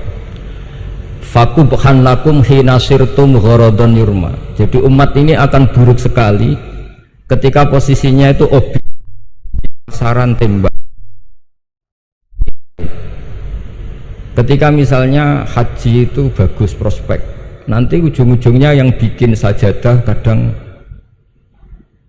orang sana, mau biang kubu sebelah nanti sensitif secara politik. Nanti ketika umat Islam punya kebutuhan pakaian ihram besar, juga yang merodok kadang orang lain.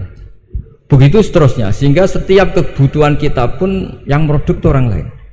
Sehingga Mbah Wahab berpikiran sampai impor mori pas itu kain putih. Begitu juga traveling, ketika umat Islam butuh mudah pergi ke Mekah untuk haji dan umroh, juga bironya itu kadang orang lain. Zaman itu Hindia Belanda, sehingga beliau dulu sudah mendirikan semacam biro haji. Itu semua adalah madhab di antara madhab Sayyidina Ali ketika beliau mengatakan fakubhan lakum hina sirtum gharadun yurma. Buruk sekali kamu di mana-mana ini jadi objek. Misalnya kira-kira gini lah, kalau kholnya Mbah Wahab itu ada 10.000 santri dan semuanya karena keluarga kiai itu dermawan, sama Bu Mujidah dikasih makan semua.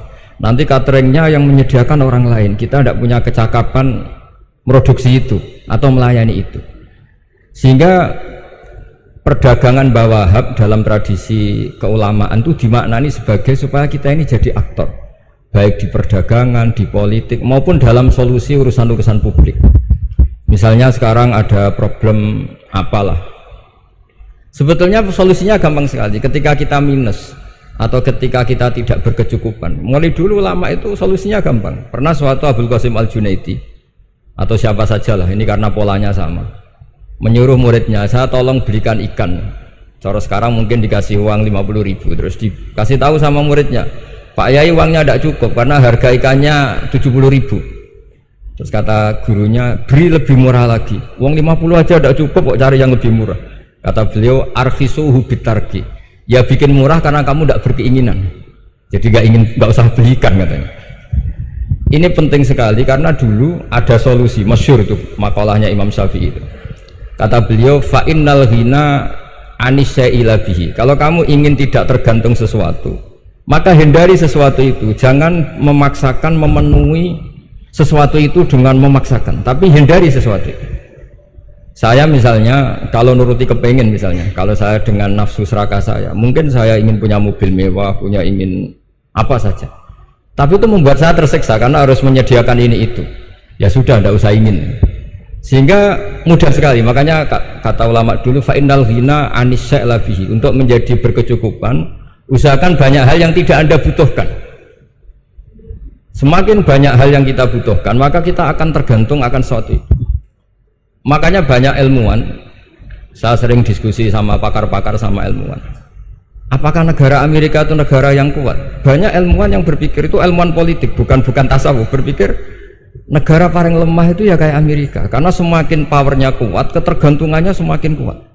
Untuk memenuhi kebutuhan listrik harus begini, untuk kebutuhan minyaknya harus ini. Semakin kita kuat, maka ketergantungan akan sesuatu semakin banyak. Jadi ibarat orang yang punya Alphard sama yang enggak, kayak mana ya? Kayak yang enggak, karena kebutuhannya ada banyak. Artinya dalam kondisi krisis, ulama masih punya solusi, yaitu al-ghina itu anisya'la bihi. Jadi usahakan ketercukupan itu karena menghindari kebutuhan-kebutuhan yang tidak primer, yang tidak prinsip, bukan memaksakan semuanya terpenuhi. Karena kita ini ulama, dulu ketika sebelum ada negara, belum ada TNI, itu ulama punya cara untuk melawan Belanda. Karena mereka terbiasa punya loyalis, punya muhibbin, punya ghirah, punya strategi. Sehingga Belanda itu kesulitan ngedip ulama. Apalagi mereka terus ke Mekah, ketemu komunitas internasional yang semuanya berfatwa bahwa penjajahan harus dilawan. Itu luar biasa. Belum ada negara, nggak ditopang negara, kemudian tetap bisa melakukan perlawanan. Coba kalau dulu ngelawan nunggu, wah saya mau ngelawan penjajah kalau saya diangkat jadi TNI, saya mau ngelawan kalau saya punya otoritas yang disahkan negara, itu ribet. Negara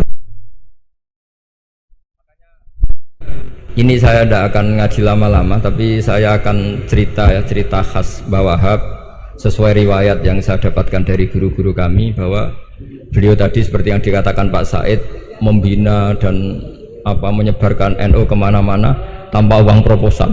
Nggak kebayang saat itu proposal kepada siapa, negara sendiri masih susah, lalu mau diajukan kemana, terus yang mau tanda tangan itu ya siapa.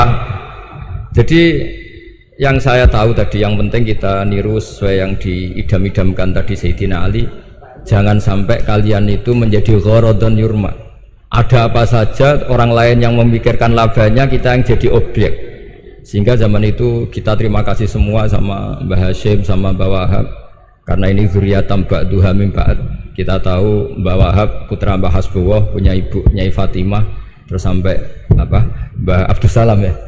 Kemudian Mbah Hashim punya ibu Halimah, punya lagi siapa setelah Halimah itu Lainah ya. Nah, terus Mbah Abdus Salam, jadi ini zuriyatam ba'duha min ba'd. Kalau dalam tulisan itu sampai Mbah Abdul Jabbar bin Ahmad bin Mbah Sambu. Memang Mbah Sambu punya beberapa saudara, diantaranya ada yang namanya Mbah Yusuf, itu yang melahirkan keluarganya Mbah Ahmad Siddiq Jember, Mbah Siddiq Jember. Ada yang Abdul Halim yang melahirkan keluarga Lasem, termasuk saya itu lewat jalur Mbah Abdul Halim. Jadi zuriyatam ba'duha min ba'd. Dulu semua orang zaman Rasulullah SAW itu dilatih jadi aktor, jadi subjek. Sehingga orang yang miskin pun ketika perang Tabuk, perang Dzatil Usrah, itu semua menyumbang. Ada yang menyumbang emas yang nggak terkira, yaitu Sayyidina Utsman. Ada yang cerita, ya Rasulullah saat tadi malam buruh dan punya beras hanya 2 kilo, yang 1 kilo saya sumbangkan jenengan, yang 1 kilo saya pakai untuk keluarga kami. Sekarang logikanya sederhana, kalau orang miskin 3.000, pas itu anggap saja pasukannya misalnya 3.000 nyumbang beras 1 kilo, itu artinya terdapat 3.000 kilo beras. Artinya apa? Orang Islam yang miskin membiayai dirinya sendiri untuk makan, dan mereka adalah aktor heroik. Tapi kalau misalnya ini orang-orang miskin ini tidak mau urun rembuk, kemudian menjadi beban negara, maka yang harusnya dipakai senjata dipakai beli sembako. Dulu zaman Nabi meskipun orang itu miskin, itu semuanya bersifat heroik. Sehingga perang Dzatil Usrah itu perang paling dikenang Al-Quran. Nah, efek dari ingin memberi adalah tidak tamak. Makanya kalau dalam kitab tasawuf itu orang kikir itu gak dikritik, yang dikritik orang tomak. Karena orang menvonis orang lain kikir itu pasti karena berkeinginan mendapat. Kalau tidak berkeinginan mendapat, maka orang lain tidak akan kamu vonis sebagai kikir. Andai kan kita semua ingin memberi sumbangan kepada Indonesia, maka kita tidak akan menvonis pemerintahan kita tidak becus ngurmat kita. Meskipun pemerintah tentu berkewajiban ngurmat orang-orang miskin itu tentu. Tapi andai kan semua orang miskin berpikir ingin menyumbang pemerintah, maka tidak akan menyalahkan pemerintah ketika faktanya nanti suatu saat atau kapan saja, semoga ini tidak terjadi, itu tidak mampu menyumbang. Karena masyarakat kepikirannya memberi, bukan mendapat. Ini solusi-solusi yang diajarkan Rasulullah SAW yang disebut al-yadul ulya khairun minal yadis sufla. Jadi bahwa posisi memberi jauh lebih baik ketimbang posisi menerima. Sehingga ketika Allah mensifati orang baik itu siapa? Allah mensifatinya sederhana. Wa mimma razaqnahum yunfikun. Orang yang kepinginannya itu yang memberi. Itu dulu zaman Nabi pas perang Khandaq, pas perang Tabuk, pas beberapa perang, itu orang yang paling miskin pun turun. Sampai orang-orang munafik mencibir, innallaha ta'ala la ghaniyun an shadaqati hadza. Allah tidak butuh sedekah hanya 1 kilo. Tapi coba efeknya dari sedekah 1 kilo itu tadi, misalnya orang miskin yang perang 3.000, itu semuanya memakan uangnya sendiri setidaknya nggak jadi beban negara. Terus mentalnya itu patriotik. Dari mental patriotik itu ketemu Belanda kayak apa, mereka bisa makan apa saja, mulai ares gedang, mulai apa saja, yang penting halal. Karena mentalnya dari awal heroik. Tapi andai kan mereka mentalnya tomak, mungkin sudah mati. Karena wah nunggu negara ngasih makan, proposal dulu sedang mati. Tapi orang dulu enggak, karena heroik inginnya memberi sehingga bisa mendapatkan solusinya sendiri. Ini solusi yang saya tawarkan sebetulnya ini mudawwan. Artinya mudawwan itu ada di beberapa kitab, lihat di beberapa tafsir istilah perang Dzatil Usrah, perang Tabuk atau perang apa saja itu memang zaman itu susah sekali. itu menjadi solusi utama adalah setiap orang ingin bermental patriotik. Nah, kalau sudah orang bermental patriotik itu gampang, ukur apa saja itu gampang. Karena tadi dari 3.000 atau 1.000 atau apa saja pasukan sampai ada yang urun tadi beras 1 kilo, tapi 1 kilo itu menjadi satu apa ya, satu watak ya, satu karakter bahwa bangsa ini inginnya memberi sama negara, sehingga negara ini mudah merdeka. Coba kalau semua orang miskin zaman itu bermental ingin mendapat, ribut proposal, nyalahkan ini, nggak didata miskin tersinggung, kan capek. Jadi ini memang zaman akhir ya, agak aneh, orang nggak didata miskin itu tersinggung. Kalau besanan nyari yang kaya, tapi kalau ada sumbangan nyari sebagai yang miskin. Jadi kalau tanya solusi khas ulama, kita belajar dari perang Dhatil Usruh. Itu orang yang miskin semuanya urun.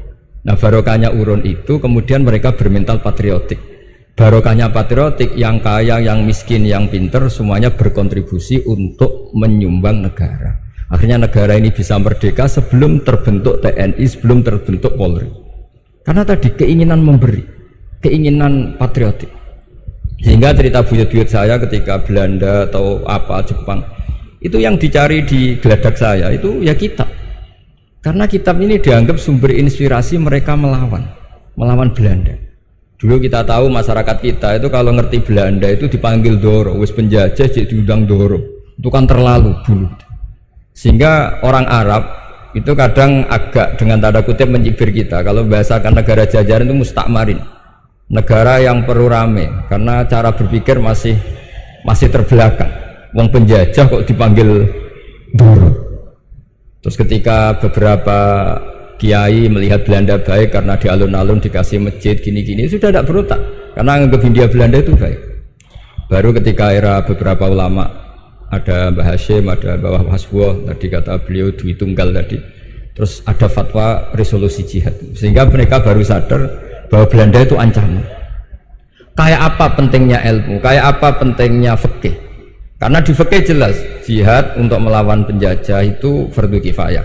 Tapi jika musuh kadung ada di kita, maka itu fardu ain. Tidak lagi ada prasyarat harus lelaki, harus merdeka, enggak, perempuan pun harus terlibat.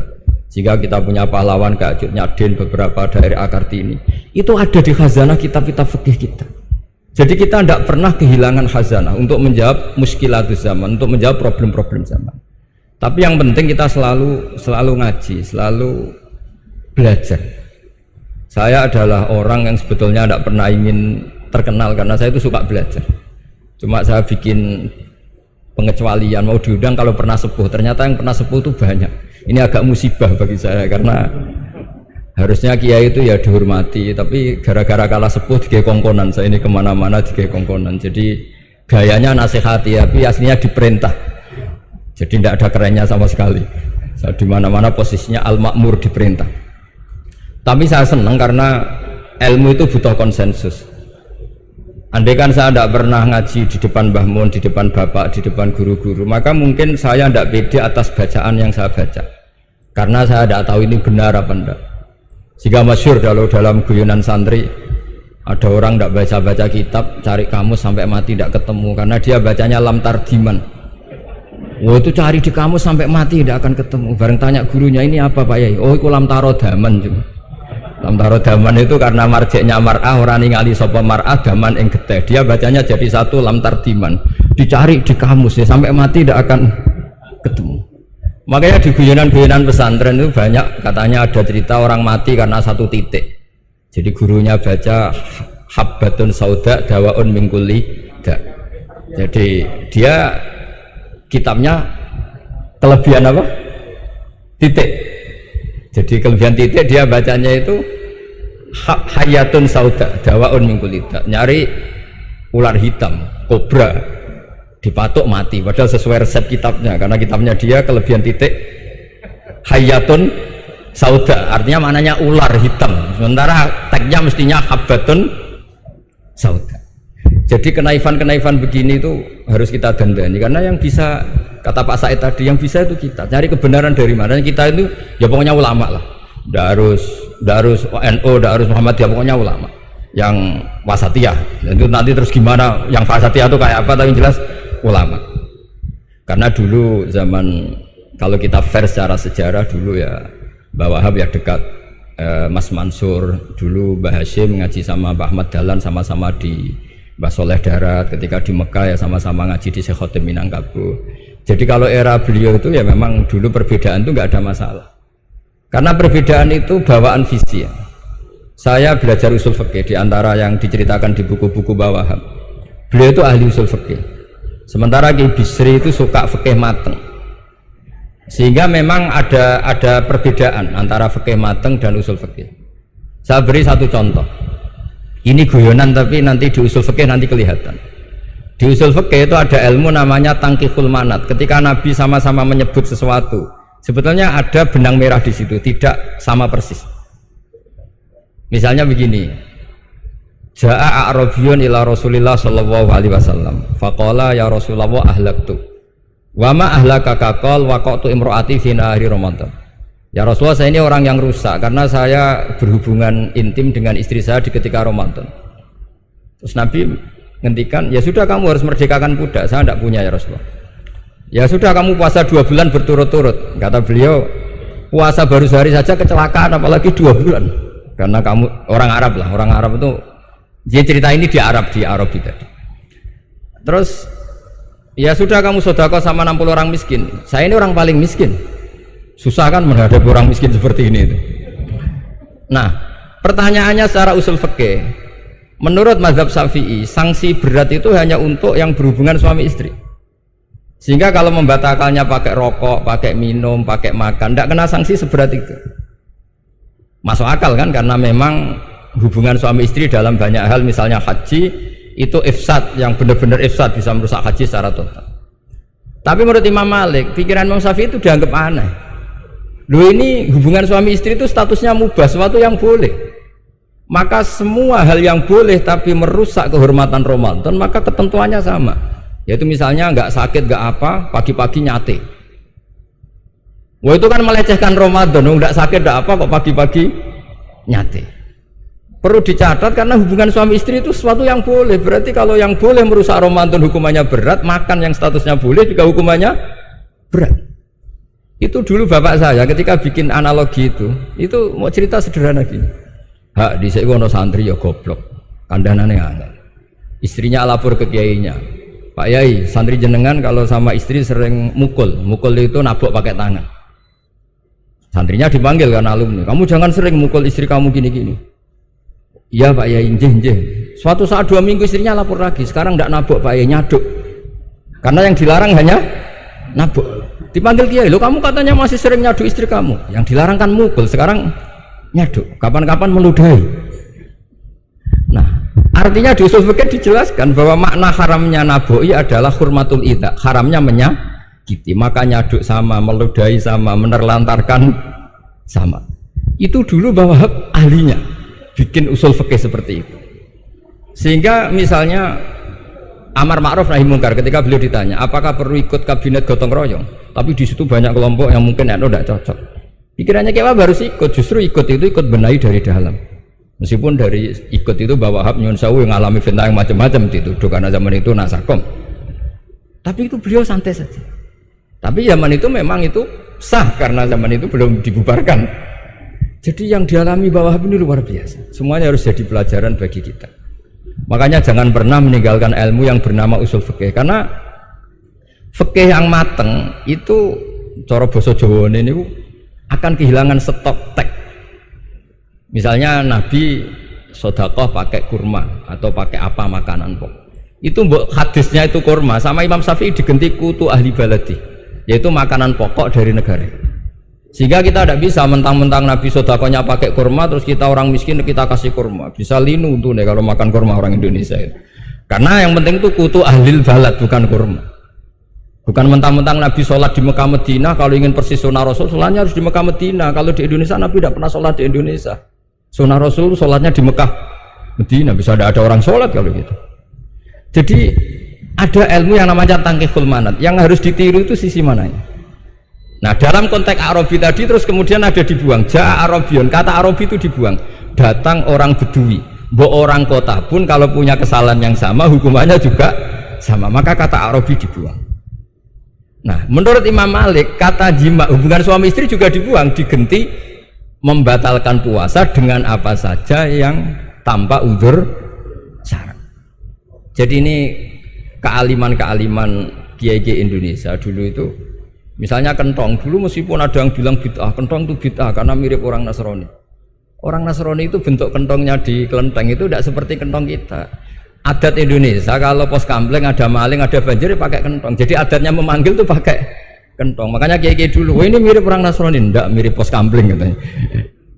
Padahal jelas ya, menurut hadis sahih jelas ketika ada sahabat usul ya Rasulullah bikin kentong, wah jangan, nakus itu nanti kayak Nasrani. Bikin buk itu trompet, jangan nanti mirip orang Yahudi. Ya dengan api ya Rasulullah, jangan nanti mirip Majusi. Datang sahabat tergesa-gesa, beliau mimpi kalau diajarin azan. Azan itu maknanya al-ilam, memberi maklumat waktu sholat. Akhirnya ada azan. Kemudian ulama Indonesia dulu Mbah Hashim sama Kiai Fakih Mas Kemambang, yang satu anti kentong, yang satu pro kentong. Itu dulu ya saling menghormati, nggak masalah. Karena fikih itu sekali khilaf itu mirip-mirip. Tadi Pak saya Takil nyinggung Palestina. Saya pernah ke Palestina. Itu banyak ulama Mesir yang mengharamkan orang datang ke Yerusalem, ke Masjid Aqsa. Karena mau tidak mau harus dapat visa Israel, berarti ngaku eksistensi Israel. Karena dianggap mengaku eksistensi Israel maka hukumnya haram. Tapi saya pernah ketemu Imam Masjid Aqsa. Beliau bilang begini, Pak Bahak, kalau orang Islam dari seluruh dunia tidak datang ke kami, maka eksistensi kami dianggap diabaikan oleh komunitas internasional.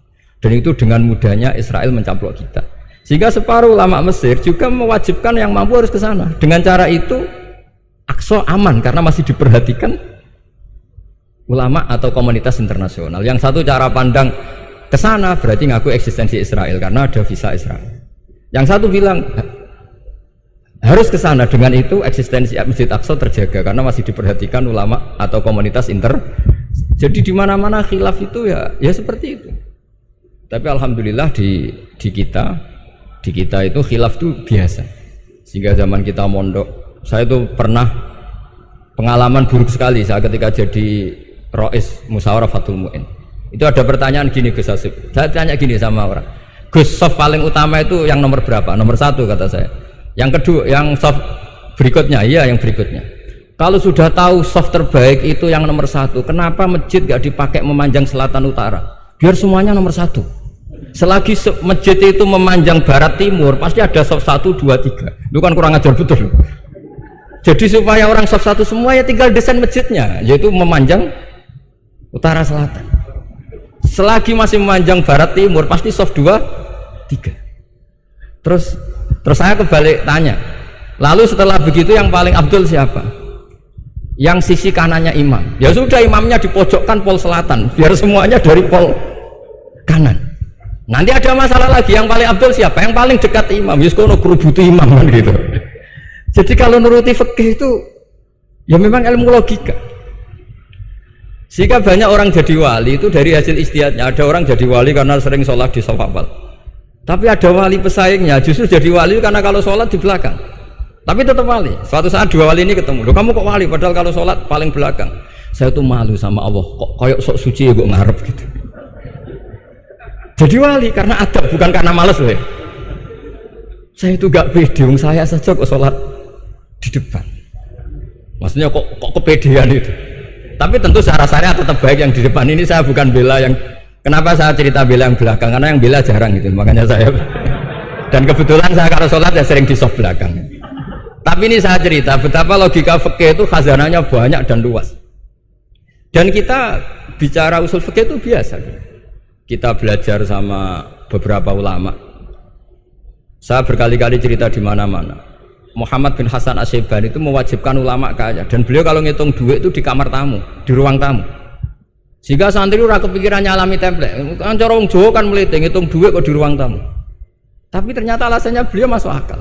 Ben santri ku roh nak kiye di duit, jadi ora perlu kepikiran nyumbang gula. Ya masuk akal. Tapi yang nyimpen duit ya masuk akal, wong duit kok dipamer-pamerno. Tapi yang pamer nggih monggo nak niate ben wong liya ndak perlu berempati, gak perlu saati. Jika nggak perlu didata dapat BLT, mereka duit tidak kok. Itu semuanya istihad. Assalamualaikum warahmatullahi wabarakatuh.